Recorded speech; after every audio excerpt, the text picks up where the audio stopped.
Lieutenant general Shankar Prasad, former DG infantry Indian army, क्या इस पूरे हमले को रोका जा सकता था?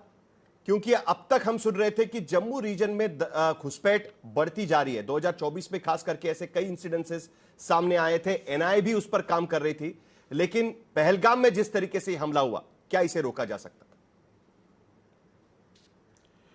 था? ये सवाल का जवाब देना बहुत कठिन है। ये रुक सकता था कि नहीं रुक सकता था, ये बहुत मुश्किल है बताना, क्योंकि टेररिज्म एक ऐसी चीज़ है जो कि कहीं भी कभी भी हो सकती है। ज़रूरी है कि हमारे पास कुछ ना कुछ इन्फॉर्मेशन तो आई होगी, लेकिन इन्फॉर्मेशन किस प्रकार से इंटेलिजेंस में कन्वर्ट होती है वो एक और मसला है। तो ये इंटेलिजेंस में कन्वर्ट नहीं हो पाई थी।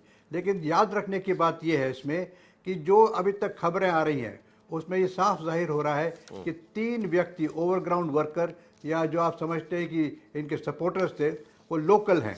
लोकल का माने कि आसपास के गांव में रहते होंगे जहां पर ये जो पाकिस्तान से टेररिस्ट आए थे उन्होंने पनाह ले रखी थी। तो ये काफ़ी दिन से चल रहा था, इन्होंने रेकी भी की है। तो मैं समझता हूं कि जो लोकल इनके सपोर्टर्स थे उनको तो लोकल के जो लोग हैं, जो दुकानदार हैं, वो पहचानते होंगे, तो उनके ज़रिए अभी तक नहीं पता लगा था, तो लेकिन अब उनसे पता लग सकता है कि ये कौन थे, किसने किया और कैसे किया। तो अगर आपका सवाल का मैं जवाब दूं तो ये मैं कहूँगा कि इतना आसान नहीं होता है इन चीज़ों को पकड़ने के लिए, लेकिन हाँ अक्सर मौका मिलता है कि ऐसी चीज़ें पकड़ी भी जाएं। तो अब जवाब ये है इसका कि जो ओवरग्राउंड वर्कर हैं उनको पकड़ के उनसे पूछा जाए, और जो इनके साथ पाकिस्तान के टेररिस्ट आए हैं उनको तो एकदम से पकड़ के कड़ी से कड़ी सज़ा देनी चाहिए। लेकिन उससे पहले पता करने की बात 2 और हैं, इनके पीछे हैंडलर्स कौन हैं। इनके पीछे हैंडलर्स लश्कर तोयबा ही नहीं, बल्कि इनकी जो मास्टरमाइंड है वो आईएसआई के हेडक्वार्टर्स हैं। और वहीं बात ख़त्म नहीं होती। इस समय जिस तरीके से नज़र आ रहा है, इसके पीछे पाकिस्तान आर्मी चीफ का डायरेक्ट हाथ लगता है। जिस प्रकार से उन्होंने 16 तारीख को बयान दिया, जिस प्रकार से उसके बाद जो कार्रवाई हुई 18 तारीख को, तो उससे सफा लगता है। और पाकिस्तान आर्मी चीफ का जो बयान था उसमें उन्होंने कहा कश्मीर इज द जैकुलर वोन फॉर इंडिया, तो उससे सफा जाहिर होता है कि this has the personal direct involvement. और आपको ये भी शायद मालूम होगा कि पाकिस्तान के आर्मी चीफ मुनीर साहब का बैकग्राउंड क्या है। उनका बैकग्राउंड शायद आपको पता होगा कि वो कुरान से पढ़े हुए हैं, वो एक इस्लामिक सेमिनरी से आए हैं। उनके पिताजी एक मॉस्क के मौलवी थे। तो जिस प्रकार से वो अपनी पोजीशन में पहुंचे, वो एक किस्म से जिहादी हैं खुद, तो उनका दिमाग भी इसी तरीके से चलता होगा। इसी प्रकार से इसकी अगर एक लाइन बनाई जाए तो आर्मी चीफ से लेके आईएसआई से लेके लश्कर तोयबा के हेडक्वार्टर से लेके रावला कोट से लेके और पहलगाम तक ये लाइन बनती है। तो इस लाइन को अब किस तरीके से सरकार, भारत सरकार करती है, वो मेरे ख्याल से अगले सेगमेंट में बात करेंगे उसकी। आप रिस्पांस किस तरीके से होगा, वो बड़ी अहम चर्चा इस पर होने वाली है। और इसके पहले किस तरीके से रिस्पांस रहे हैं भारत की तरफ से, उस पर भी हम प्रकाश डालेंगे। लेकिन एक बहुत अहम मुद्दा यहां पर मेजर जनरल शंकर प्रसाद ने छिड़ दिया है, वो जनरल असीम मुनीर के बारे में यहां पर बात कर रहे हैं। कहीं ना कहीं दशकों पहले जिस तरीके से जनरल मुशर्रफ पाकिस्तान आर्मी की सुप्रीमेसी की बात करते थे और जिस तरीके से डेमोक्रेटिक प्रोसेस को हटाकर पूरी सत्ता अपने कब्जे में उन्होंने लिया था, जब मुनीर बात करते हैं, असीम मुनीर बात करते हैं, और कुछ ही दिन पहले लेफ्टिनेंट जनरल राकेश शर्मा, कुछ ही दिन पहले उन्होंने कहा था कि कश्मीर में जिस तरीके की वारदात चल रही है उसका हमारा पूरा सपोर्ट है, हम उनके साथ में खड़े हैं और हम इसी का असर कहीं ना कहीं इस तरीके की गतिविधि पर पड़ते हुए हमें नजर आ रहा है राकेश शर्मा जी। और इसकी वजह से हम ये मानकर चले कि अब इसके आगे इस तरीके की गतिविधियां बढ़ती रहेगी। आपसे जवाब चाहेंगे, लेकिन उससे पहले एक बड़ी खबर इस वक्त हमारे पास आ रही है। पहलगाम आतंकी हमले के बाद जबरदस्त सख्ती यहां पर बढ़ती जा रही है। दक्षिण कश्मीर से कई लोग गिरफ्तार किए गए हैं।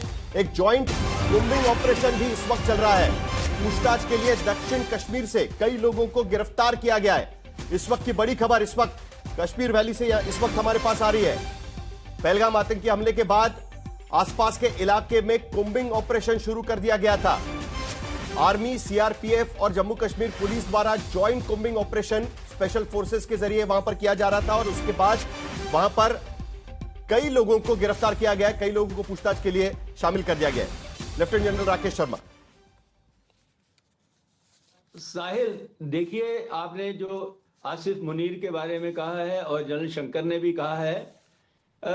आसिफ मुनीर एक मैं वो कट्टरपंथी जनरल है और उसकी जो पैदाइश और उसकी पैदाइश वो दोनों उसी प्रकार से है। वो मुशर्रफ के नक्शो कदम पे चल रहा है और शायद जैसे पहले हुआ था कि पाकिस्तान आर्मी एक कट्टरपंथी आर्मी बन रही है, उसी पर चल रही है। और आपने देखा होगा कि अभी पाकिस्तान आर्मी हताश हो चुकी हुई है, वो हर तरफ से मार खा रही है। उसकी पब्लिक जो है, पाकिस्तान में पब्लिक भी पाकिस्तान आर्मी से नाराज है। उधर से बलूच उनको ढूंढ ढूंढ के मार रहे हैं, उधर से पश्तून जो खैबर पख्तूनख्वा में है वो कर रहे हैं।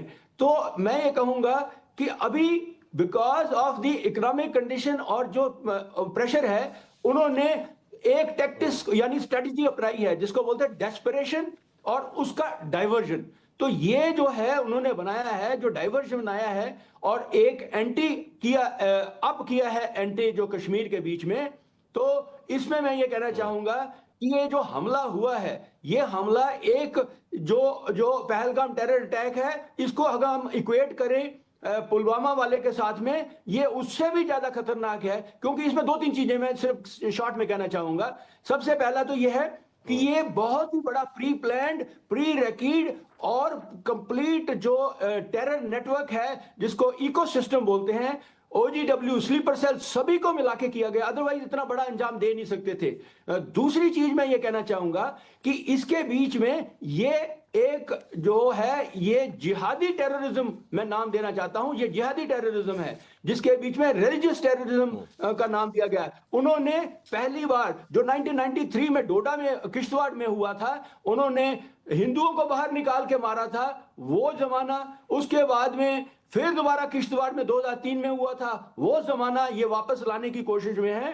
तो ये चीज जो हुई है, ये मैं बोलता हूं बहुत ही चिंताजनक है। और इसके दो ही चीजें हैं, एक आप देखिए इसका कि इससे डराने की कोशिश है क्योंकि 370 खत्म हुआ, कश्मीर के बीच में खुशहाली आई, मैं कहता हूं कि वहां पर सब लोग रोजगार मिला। तो पाकिस्तान को यह पचा नहीं, वहां G20 हुआ तो वो इस चीज को जो हजम नहीं कर सका, तो उस कारण से उसने किया है। और आप टाइमिंग, जैसे जनरल शंकर भी बोल रहे थे, इसकी टाइमिंग जो है, मैं ये कहूंगा कि टाइमिंग बहुत ही सटल टाइमिंग उसने किए हैं। 7 दिन पहले आसिफ मुनीर स्टेटमेंट देता है, जुगलर वेन है कश्मीर की, उसके बाद में दूसरे आका देते हैं। और साथ साथ में देखिए क्या करने की कोशिश की गई है कि अभी जो है अमरनाथ यात्रा आने वाली है, पहले से ही इसको डीरेल किया जाए। अभी टूरिस्ट सीजन आने वाला है, पहले से ही लोगों को रोक दिया जाए। जो कश्मीर में जो पैसा आ रहा था, जो खुशहाली, जिसके कारण कि वो लोग जो जो अभी आपने देखा होगा लोकल रिक्रूटमेंट वो बिल्कुल बंद हो गई हुई थी, ऑलमोस्ट कम हो गई हुई थी क्योंकि खुशहाली आ गई हुई थी। तो वो उस आतंकवाद से जो लोकल टेररिस्ट नहीं बन पा रहे थे, तो मैं ये कहूंगा इसको डीरेल करने की कोशिश की गई है। और साथ में जेडी वैंस आए क्या हुए ये हैं, सबसे तो बड़ा उन्होंने फर्क है सोचा- सुशांत सरीन? क्या ये सबसे बड़ा फर्क है सुशांत सरीन? आपने 2005 में जिहाद फैक्ट्री किताब लिखी थी, आज भी जिहाद फैक्ट्री बंद नहीं हुई है। कहीं ना कहीं कहा जा रहा था, कुछ ही दिन पहले गृह मंत्री अमित शाह की विजिट हुई थी कश्मीर में, वहां पर सुरक्षा का जायजा लिया गया। उसके बाद उन्होंने कहा कि जिसका जिक्र राकेश शर्मा भी कर रहे थे कि लोकल रिक्रूटमेंट कहीं ना कहीं रुकी हुई है, लेकिन फिर भी इस हमले में लोकल सपोर्ट की कहीं ना कहीं गुंजाइश नजर आ रही है। दो जो आतंकी है वो लोकल हो सकते हैं, यह भी एक सूत्रों के हवाले से कहा जा रहा है। और उसके साथ साथ यह भी देखा जा रहा है कि आज भी यह आतंकी गतिविधियां खत्म नहीं हुई है। तो यह जिहाद फैक्ट्री आज भी चल रही है, कितनी भी बार आप हमला करो उसके बावजूद भी यह जिहाद फैक्ट्री खत्म नहीं हो रही है। क्या सॉल्यूशन हो सकता है इसके लिए? क्या चीजें बदली है जो आपने 2005 में देखा था और आज की स्थिति में कुछ सिचुएशन बदली है, ऐसा आपको लगता है?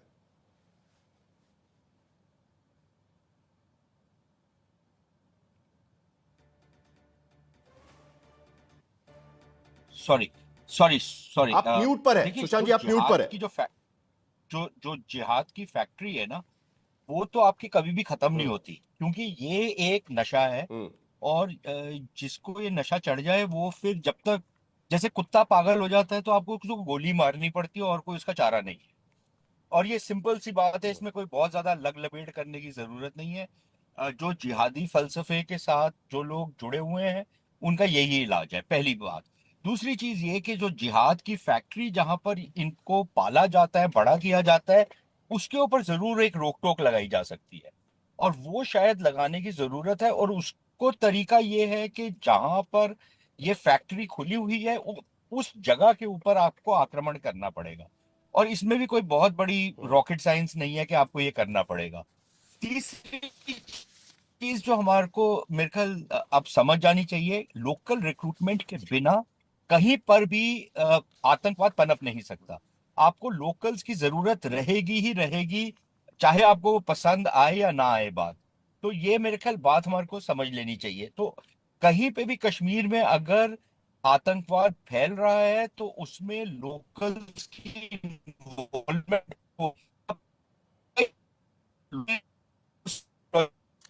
वो मतलब सुशांत सर, इनसे मेरे ख्याल से अपना हमारा संपर्क आपको थोड़ा कमजोर हो गया है, वहां पर नेटवर्क की कहीं ना कहीं कमी है। लेकिन मेजर जनरल संजय मेस्टन, कल भी आप चर्चा में शामिल हुए थे और आपने कहा था कि कड़ी कार्रवाई की कहीं ना कहीं जरूरत है। इससे पहले की भी कार्रवाई पर हम जरा नजर डालते हैं, क्योंकि कई बार कार्रवाई मतलब आर्मी की तरफ से या डिफेंस की तरफ से कुछ कार्रवाई की बात हमेशा की जाती है। इससे पहले अगर हमने देखा, अगर हम ये लोगों को दिखा पाए कि जब जब आतंकी हमला हुआ है तब भारत की तरफ से रिस्पॉन्स किस तरीके से रहा है।